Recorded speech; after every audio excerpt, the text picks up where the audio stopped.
Like a weird type of art. I don't know if I can touch it. I don't want to even touch it. But it's weird art. It's modern art, I guess. But we're only here for the restroom. It actually took a while for us to use the restroom because of all the people. Well, after we're done, just outside next to the palace is this restaurant. It's where we're going to have lunch. So we're gonna get that. It's the ham croquettes, and we're gonna go right now. We're gonna go for that one. It's caliente. I guess it's spicy, but we might change our minds though. I'm not sure. And we're gonna eat here at this place. It's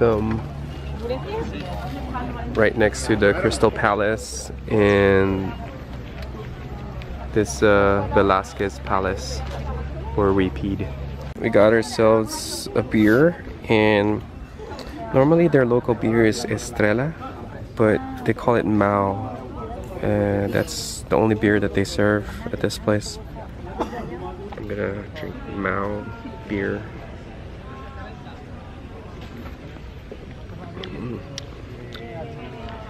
It actually just tastes like Estrella. But it tastes like any other beer. This is a nice place. It's like Pasole, but it's not. So this is called Callos con Garbanzos. It's an old soup dish that came from poor people back then. They would mix tripe, meat, and chickpeas. Well, today this dish has become a delicacy here in Spain. And then this one, you ordered a ham croquette.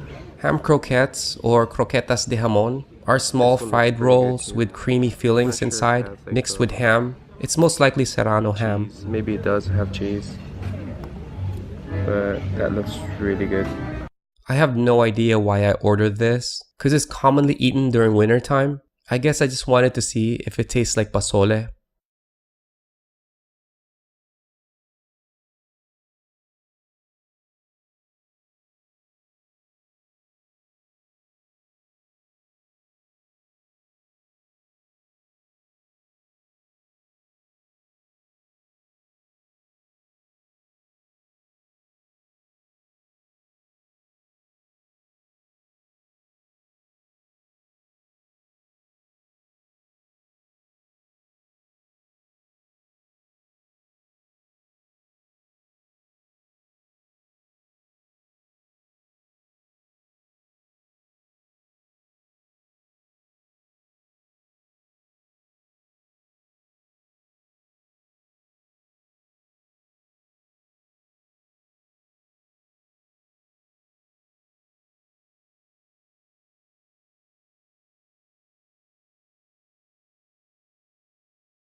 Actually, there's pork and beef in there too. I just didn't notice it.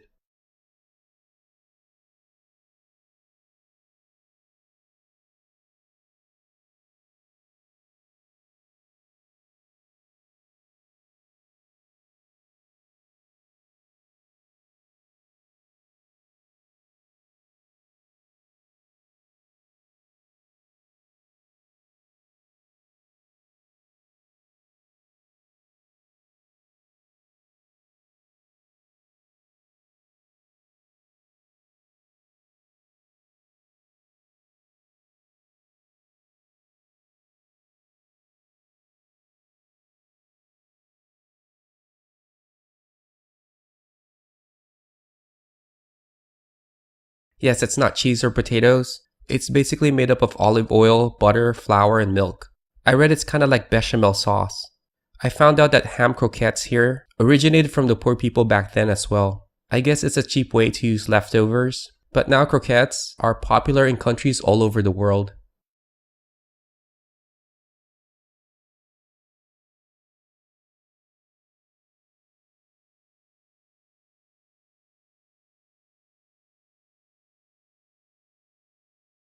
Is it good? What do you think? I'm not into tripe. Yeah, so you know what it tastes like. That one. Yeah? Yeah. So we didn't really like that soup much.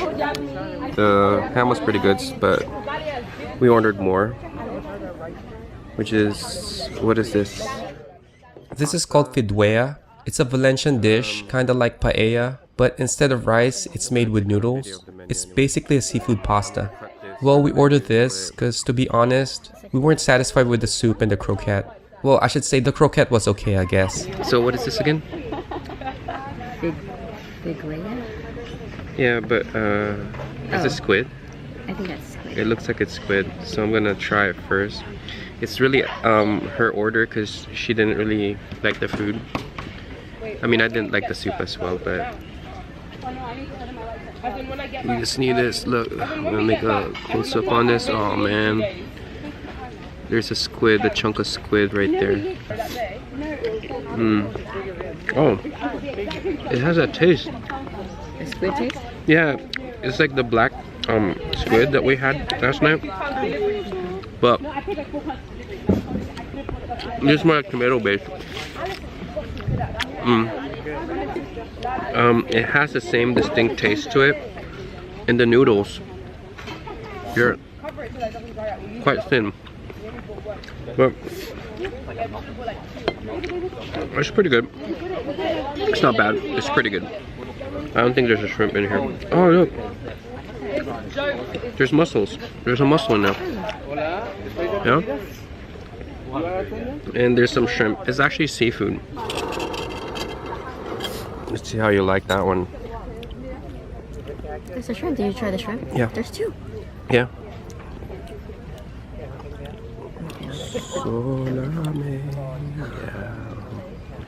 Is it hot? No, it's perfect. How's it? It's good. Tastes like seafood. Doesn't it taste like last night? Yeah.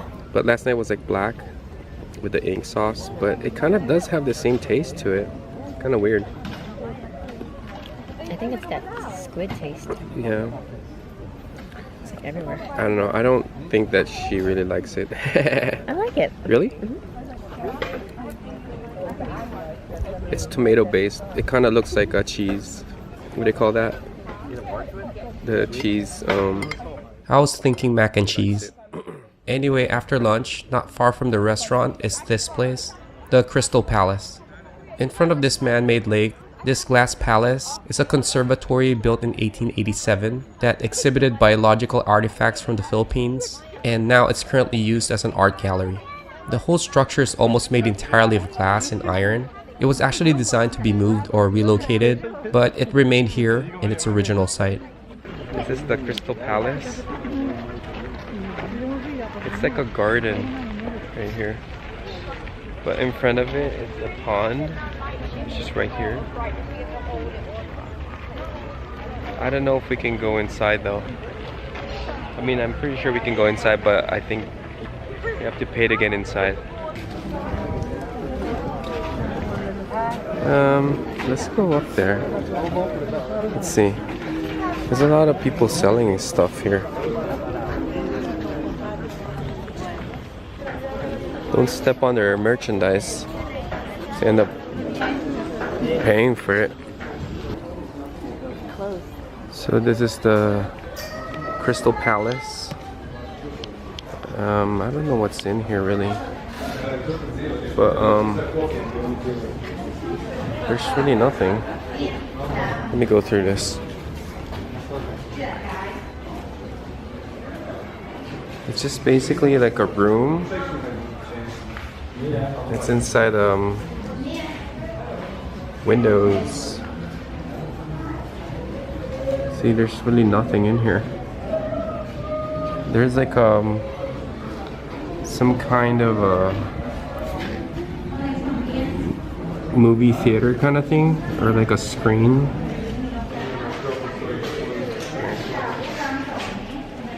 Interesting. As we were heading towards the La Rosaleda del Retiro, I noticed this monument. I just felt sad it's sitting here without anybody noticing it. but I did some research and found out that this guy, Ricardo Codornio, was an environmentalist and worked on the restorations of the forests. They even dubbed him as the apostle of the tree. Alright, let's go. Rosaleda Retiro. I think it's rose garden. But I doubt that if there's any roses right now. Well, it is a garden. That beer is really killing me. I have no idea why we ended up here, but this rose garden was designed to make this side of the park more elegant. As you can see, there aren't a lot of roses because it blooms during the months of May and June, and it's the end of October when I filmed this. We're gonna head back to the city now. We're pretty much done with the park. It's actually a beautiful park in Madrid. Really nice, especially the weather. The weather right now is just really perfect. I love the weather. It's cool. It's not hot. Ready? Yep. Alright. We're heading back to the city. As we head our way to the city, we ran into this fountain. So this is called Fuente El Ángel Caído, or Fountain of the Fallen Angel. It's designed by Ricardo Belver in 1877 and lies at the center of this roundabout, close to the entrance of the park. Well, this fountain doesn't really need any explanation as to what it is about. I just don't understand why they approved this. There's like demons right there. It's right in the middle of this roundabout. But the good thing about this roundabout is that there is no cars really. We're just gonna go straight that way. So it's the city. Okay, there's one more place we're curious to see, just because of its name. It's called Forest of Remembrance. We wanted to skip this, but since we're here, we decided to go and see it anyway. This is for sure our last stop here. It's called the Forest of Remembrance. I think if you go that way, there's a way that can go inside the forest. So the Forest of Remembrance is a memorial garden that commemorates the 191 civilian victims and one special agent who died from the 2004 Madrid train bombings. This memorial has 192 olives and cypress trees, one for each person killed. And around the structure is a channel of water that symbolizes life. Okay, this is the very top of the Forest of Remembrance. There must be a reason why they made this place. And there's a tennis court back there. As we pass the Royal Botanical Garden of Madrid, which we didn't go in because there's a fee, and we're pretty much done with the park. Now that we're back in the city, we're going to see the Prado Museum. So this is the main entrance of the Prado Museum. Since it's under construction, I think what they did is they switched the main entrance to the back. So we're gonna head that way right now. We can take photos. I can't take my camera inside, so we're just not gonna go in. We'll check out the next museum, the other museum, which is across the street. We came here earlier this morning, but it was still closed. And since the Prado didn't allow any cameras inside, I was hoping this museum will. Now it's for sure it's open. It's like past 4 in the afternoon. And we're gonna try out this museum right now. Hopefully, I can bring the camera along with me. Entrada. Okay, so she told us that it's already closed. So that sucks. The museum is closed. Wow. They open late. Like 11 and then they close early. Or they open at 12. And then they close like, what, 2? That's crazy. We tried to get into that museum. But unfortunately on Mondays, they're open from 12 to 4. And it's free. We didn't know, and it's a Monday today. We didn't know that. But we're still gonna go to the other museum though. We're just gonna go in. I know I can't bring the camera with me, but just to experience the museum here in Madrid, we're gonna go. So Alright, so we got ourselves our tickets for the Prado Museum, and unfortunately I can't bring this camera in, but so we're just gonna be here just to enjoy the museum. The Prado Museum is the main Spanish national art museum and one of the renowned museums in the world. This museum was founded in 1819 and contains 7,600 paintings, 4,800 prints, 1,000 sculptures, and 8,200 drawings. It's considered to have one of the world's finest collections of European art, dating back from the 12th century all the way to the early 20th century. Too bad I wasn't able to film, but at least I can say I've seen it. They actually held my camera at the lobby the whole time we were in here. Okay, let's see this. We just got out of the museum. We saw all these paintings in the side where we can't take pictures. But now we're gonna go to the street and find our way back to our hotel while we find a place to have dinner. As always, finding a restaurant or a place to eat is not a problem here in Madrid. It's deciding where to eat is the problem. I know I've said this so many times, but it's really true. You know, it's a good idea to research for a good restaurant ahead of time before coming here. Take my advice, it'll save you a lot of time. Anyway, since we know we're going to waste time looking for a place, we ended up going here. It looks nice and not so crowded. We decided to get the peeled seafood paella as our last meal. I didn't want to get any more paella, but might as well since it's our last here paella in Spain. And we also are gonna get the mushroom stuffed with ham and cheese. And then I guess that's it for now. This is the beer that I ordered. And right in the back is the sangria that she ordered. That sangria looks nice. It's like fresh fruits and stuff. I'm kind of having problems with my camera here. Because I dropped it like twice. So now it's like flickering.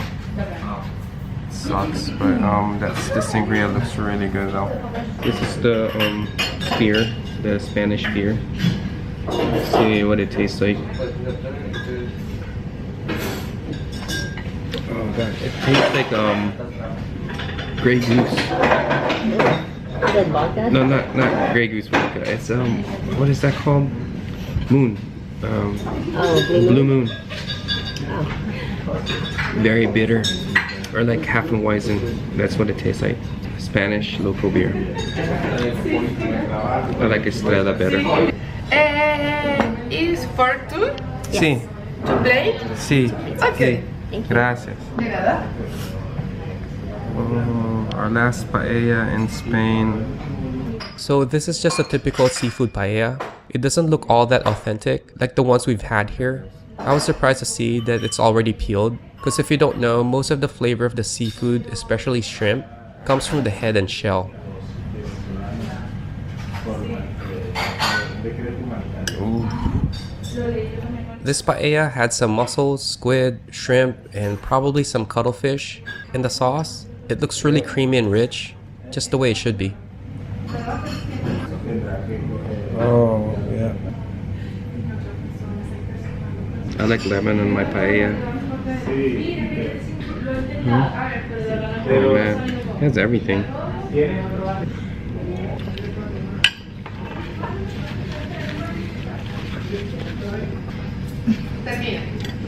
It's a little different. Right? Yeah. It's quite different from Honey mushroom? oh yeah. Yes. Sí. ¿Cómo se llama? Honey. I think in the process for make this beer, use Honey? honey. Honey. Sí. Oh. Really? Sí. Miel in Spanish. Miel is honey. Oh. There you go. Okay. No, No choose. that's okay. Alright, thank you. So it's made of honey. Yes. Thank you. That's interesting. For this is the color. Ah. It does look like honey. Gracias. De nada.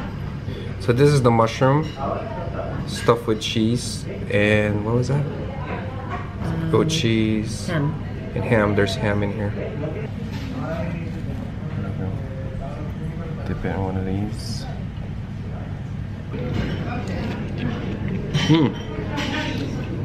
Wow, that is a mushroom. There's like goat cheese in there. A mushroom. Wow, that's like fresh mushroom. I can taste the garlic too. It has garlic in here. Wow. I don't know where I got goat cheese because it only says cheese on the menu, but the stuffed mushroom is really good. We actually liked it better than the paella. I mean, the paella is not that bad. It's just different from all the paellas we've tasted, and they taste a lot better than this one. So after dinner, we walked back to our hotel, passing through this place called Plaza de Santa Ana. I thought of how beautiful Spain is, the richness of its culture and history, the architecture are visually stunning, and the people here are amazing and full of life. Of course, also the food. Although I haven't really seen or tried every food here, I know it's amazing because I can feel that they have a passion and a sense of pride when it comes to food. Anyway, our last day here in Madrid is over, and tomorrow we'll be flying to our last and final destination, which is Rome in Italy. We'll be staying there for about 4 days, exploring and seeing all the popular and local landmarks, and of course, eating good food.